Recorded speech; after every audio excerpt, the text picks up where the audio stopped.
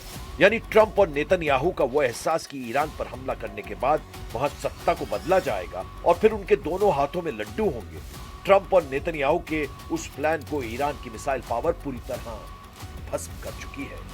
Iran की नई leadership यानी सर्वोच्च नेता मुज्तबा को लेकर ईरान बहुत ज्यादा जोश में है और अब वो किसी भी सूरत में अमेरिका और इजराइल को इस जंग में पूरी तरह हराना चाहता है।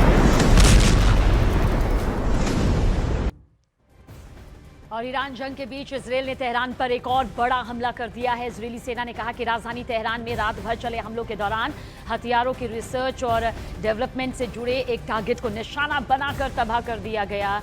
उधर ट्रंप जल्द ही ईरान युद्ध खत्म होने का ऐलान कर चुके हैं। ऐसे में इजरायली मीडिया ने दावा किया कि इजरायली सेना इससे पहले ईरान को ज्यादा से ज्यादा नुकसान पहुंचाना चाहती है और इसलिए उसने ईरान पर पहले से भी हमले तेज कर दिए हैं। देखिए, इतना ही नहीं, एक मीडिया रिपोर्ट के मुताबिक इजराइल ने ईरान के साथ चल रही जंग को फंड करने के लिए अपने रक्षा बजट में लगभग 13 अरब डॉलर की बढ़ोतरी की योजना भी बनाई है।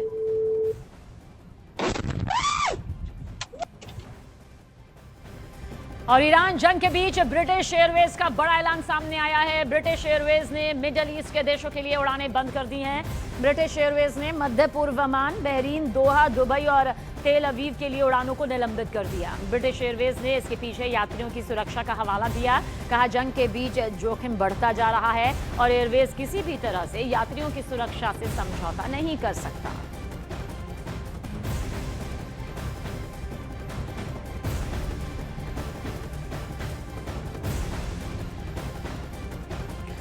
और इजराइल ने ईरान पर क्लस्टर बमों से हमलों के आरोप लगा दिए हैं। प्रधानमंत्री नेतन्याहू ने धमकी दी है कि ईरान के खिलाफ अब हड्डी तोड़ हमले किए जाएंगे। उधर प्रेसिडेंट ट्रंप ने तुर्की को ईरान के खिलाफ भड़का दिया है, तो वहीं ईरान ने तुर्की में मौजूद अमेरिका के आखिरी रडार स्टेशन को तबाह करने का भी ऐलान कर दिया है।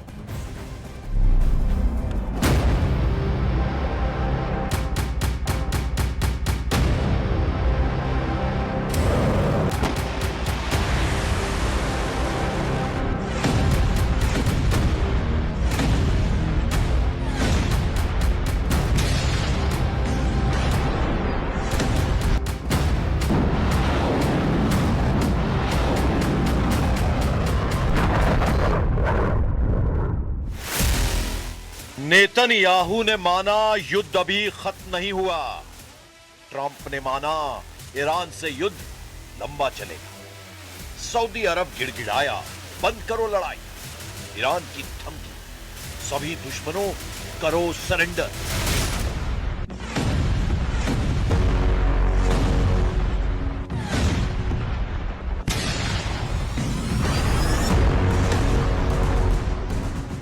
युद्ध ईरान में तख्ता पलट करने के लिए भड़काया गया, लेकिन तख्ता पलट तो दूर की बात है, ईरान घमंड तोड़ने पर उतर आया है। ईरान ने ऐलान किया है कि पूरी दुनिया ही क्यों ना उसके खिलाफ हो जाए, वो अमेरिका, इजराइल और उनका साथ दे रहे देशों को फोड़ना बंद नहीं करेगा। हकीकत भी यही है कि ईरान को जहां मौका मिल रहा है, वो धमाकों से अपने बदले का एहसास करा रहा है। यह बहरीन में ईरान का तांडव है। यह इजराइल के हाइफा में ईरान की मिसाइलों की फायर पावर है। यह इराक के इरबिल में अमेरिकी सैन्य अड्डों पर ईरान का ढाया कहर है। यह तुर्की में अमेरिकी सैन्य अड्डों पर ईरान का धमाका है। ईरान ने साफ कर दिया है कि समझौते की कोई गुंजाइश नहीं है। खून का बदला खून से लिया जाएगा। सुप्रीम लीडर अली खामनेई की मौत का हिसाब सुपर पावर को देना ही होगा। ईरान की तरफ से कहा गया कि उस पर समझौते का दबाव बनाया जा रहा है।